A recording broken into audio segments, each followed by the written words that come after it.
having the confidence to speak up. Having the confidence to speak up. And you know what's so interesting? I'm gonna come back to here. You might not, what gets in the way from me speaking up is wanting to be liked. What gets in the way of me speaking up is wanting to be liked, not wanting to offend, right? Not wanting to hurt. And then what tends to happen is that's based on a past experience where that happened. And 99% of the time that you do speak up, people are so happy that you're speaking up. So do you want to add to that in terms of what you're bringing to the board and what you're hoping in terms of communication is moving forward based on your experience? Yeah, so for the... Come right on. So I would like to make this thing like communicate, because communication is very, very important within the team. So just be open, know yourself. It's not that just communicate with me. I want you guys to communicate within yourselves as well, share your ideas, do group work if you want, and get to know about others as well, you know, because like when you communicate with others, you'll get to know more about them, and then you start, you know, you will get to know things that you might have never heard before. Because I feel like life is not going to be perfect at all. So every stage you are in, we are learning. We are just like, you know, so take this experience as a learning opportunity, because there is going to be tons of things that you will be learning, and you will be a different personality when you when you come to the end of the year. So, and that's based on some regret that you had last year. Yeah, so being a director, though I brought a lot of things to the table, but at certain times I felt like, oh, why did I say this thing at that moment? So this is kind of like a failure to me that I'm going to work upon this time. As a president, I'm going to make communication as one of my personalities to grow. So yeah, because I know, because being a president, there is going to be a lot of students talking to me, and I have to talk to the board members. So yeah, this is going to be the thing that I wanted to grow upon, improve. And first of all, I love that. So a round of applause. See, what I love about that is, first of all, the reflection on it, because I find the same thing. And the fact that you think that you weren't a communicator means, in fact, you were a good communicator. It's what would happen is when you have these meetings, the next day you still have more ideas. So we were talking about the fact that maybe having a Dropbox the next day. So because you're in the moment, like you think on it and you wish you would have brought it up. Also, you can make it your pillar. This could be your pillar. Communication. Because it's so interesting. This is the one thing that will set you and the team apart, is building on those communications. So you can use something like this. I mean, I can provide and work with you ways that we can, because this is it's a skill. Communication's a skill, and it really is the one thing that will make your message most clear. So what I hear from Ramessa is, last year she wishes that she spoke up more, and that the next day she regretted that she didn't. Part of this is being self-compassionate. As I shared, like, here I am, I speak for a living, and it's hard for me to speak up because of my personality, right? And because I want the whole people pleaser and all that kind of stuff, you know what I mean? And, but because of that, this is your area of growth for this year. I love it, fantastic. Thank you, thank you, thank you. Ashima, you wrote time and energy management, and time and energy management and you wrote time and energy management, yes. So in terms of are you a procrastinator? I am not, but I work amazing under stress. Okay, so yeah, you actually like the adrenaline rush. I do. So you really are the thriving under pressure. Mm-hmm. And so when you say in terms of time and energy, where would your energy go to that you aren't focused? And did you just find that you get so passionate about something that school seems less interesting? Schools and I've always been a juggler. Okay. I have always had tons of things to manage in my life. You like it's like this. You like being up here. I like doing everything. Yeah. I want to do everything and anything at all the times and be good at it, which is sometimes pretty contradicting. Yeah. And it gets tough when you don't know where to put your energy and time. It is tough managing that, and this is something I want to work this year, and I want to make this work, make I a want- system Yeah. that. I've works. provided systems. Yeah. You have the, so essentially what I hear too is priority. So I started earlier and I said, this is where I'm at my point in life. I have lots of friends, but they're not my top 3, okay? So you have to figure out, my priority is health, St. Clair, and my husband. Health, St. Clair, and my husband. Once I'm filled up, once that's taken care of, what I have left over goes to that. So part of time and energy management is, yes, prioritizing your time. And these are just some charts. So figure out, because the reason I bring up time and energy management, and I do this with the club nurses all the time, you can't add more to your life without taking something away, even at your age. So that's, once again, this is why I'm always enthusiastic and energetic, because I'm focused. And focus is the most important. Time and energy, productivity in the middle. What are you focused on? So yes, we're gonna hold you to all this, okay? And then you can hold the rest of the team accountable to it too. So it's not that you don't have enough time, because we all have the same amount of time. It's what you do with the time, and back to honesty, being honest with where you lose time. So even with social media, because I'm like everybody else and I'm a walking experiment, it's not what I post, like it takes me, I only do 1 take video, so it's only like a 1 take, but it's thinking about the post, thinking about the meeting afterwards. So part of boundaries is also time and energetic boundaries. So, excellent. And I love how forthright you are. Amazing. Rain, I love you.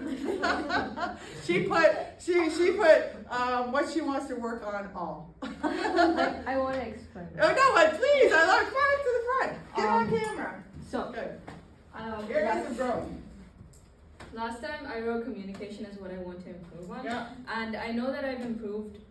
I've gotten better at communication since the last time, Yeah. but it hasn't gotten to the, like, it's not good enough to the point that I know I'm good at it.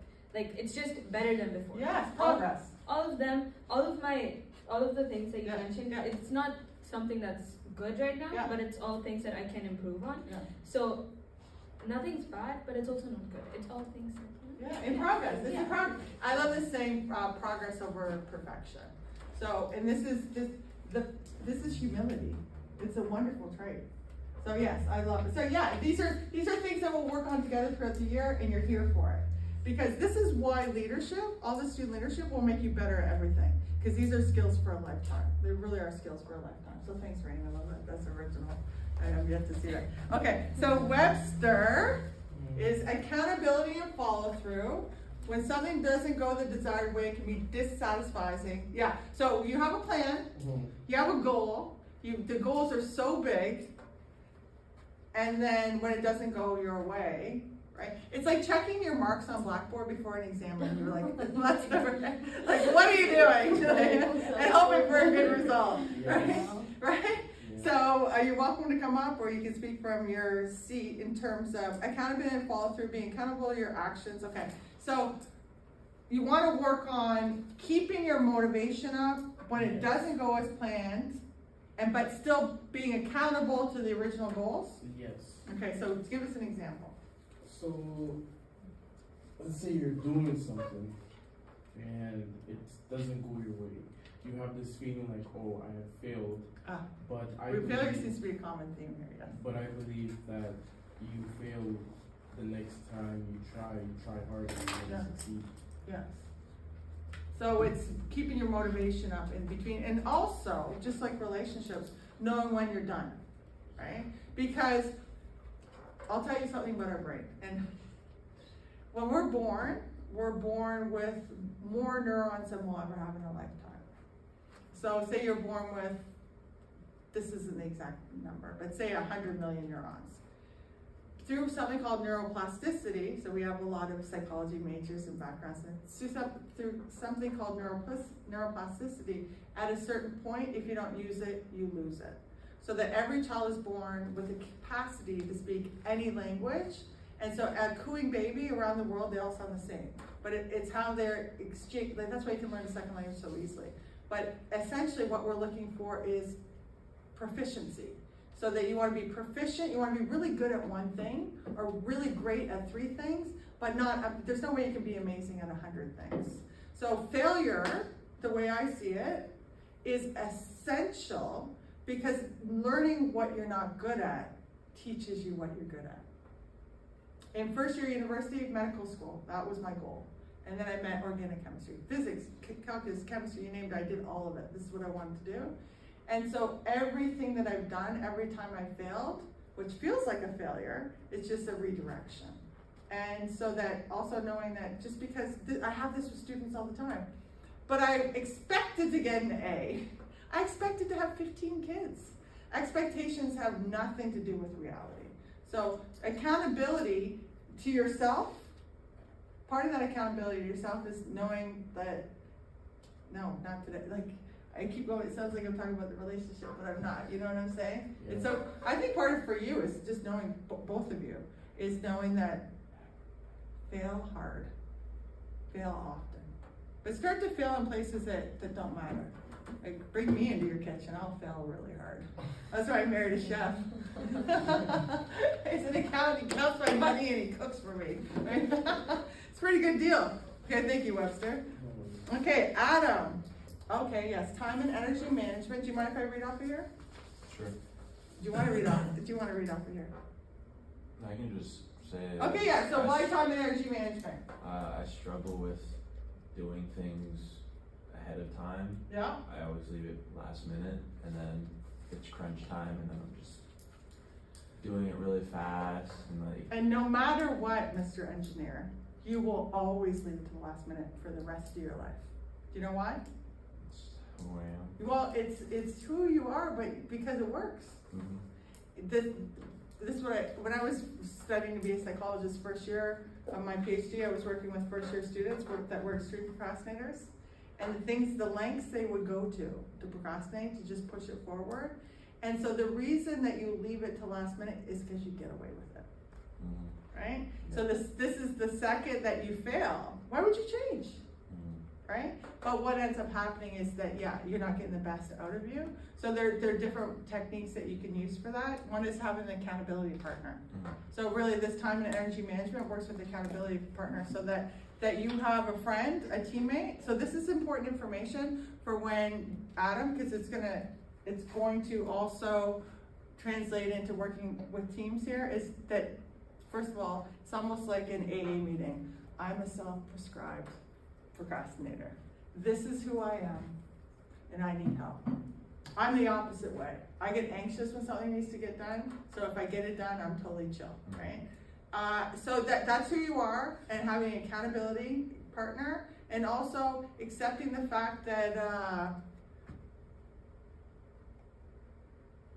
you're not willing to do it next level. So what do you think it would take to get for that to change? These are just some ideas I have. Honestly, I don't even know. Okay. I just think that's something I need to work on. Yeah, so part of working on it is knowing that you can't do it alone. Yeah. You can't do it alone. Earlier in the day. If I have something that needs to be done, or wait till nighttime, Yeah. do it then when I get the But- package or. So having someone that you're accountable to, so if you feel, so you'll let yourself down, Adam, but I have a feeling you won't let other people down. No. So that when you work in a team and have it for somebody else. So why do you want to be an engineer? Well, I mainly just want to work with renewable energy. Okay, So I want to help the world. yes. grow in its renewable So energy. imagine the end user of your product, and that's the person that you don't want to let down. Mhm. And that you look at what you're doing now with your work, that's only a fraction of what it could be. So there are different ways of approaching it, and sometimes too, maybe you're not busy enough. Mhm. And so that if you have no choice, so when I was in graduate school, that I treated my graduate school like it was a job, so 9 to 5 and all that kind of stuff. So I knew I had to get it done within a certain period of time. So change that time. There's some other ways, but I know your number now, so we'll bug you in October. Okay, I like. And how many people can relate to what Adam just said? Right, you can relate to it, especially with the personality profiles. And when we have more time, because the second session will be building on what we're working on, because we're going to look at our challenges, our struggles, and taking the next opportunity. And we want to learn from each other, and we'll have more student leadership challenges that we can talk about. So you're up next, impulsive? Yeah. Oh yeah, I can relate to that. Okay, so impulsive, do you want to speak to that? I've always been very, I've had a struggle with that, but now eventually over the past few years I've mellowed down a lot. I Okay. do take in things, but there are still times where I just get impulsive with things if they're not going my way, and I would just go the other way without thinking okay. about the consequences. So that's why I heard earlier on when we were speaking, why it's that you need to, basically, when you think about steps, you need to rest on the step. Do you have Post-it notes around where you live? That helps. I don't have it, but then. Yeah, like a Post-it note, that it just says, pause. I have a talk and a speech says, catch, I've been told to. pause, repair. It's because your ideas are so big, you wanna act on them, Yeah. and the action happens in the downtime. So it's rethinking the impulsivity.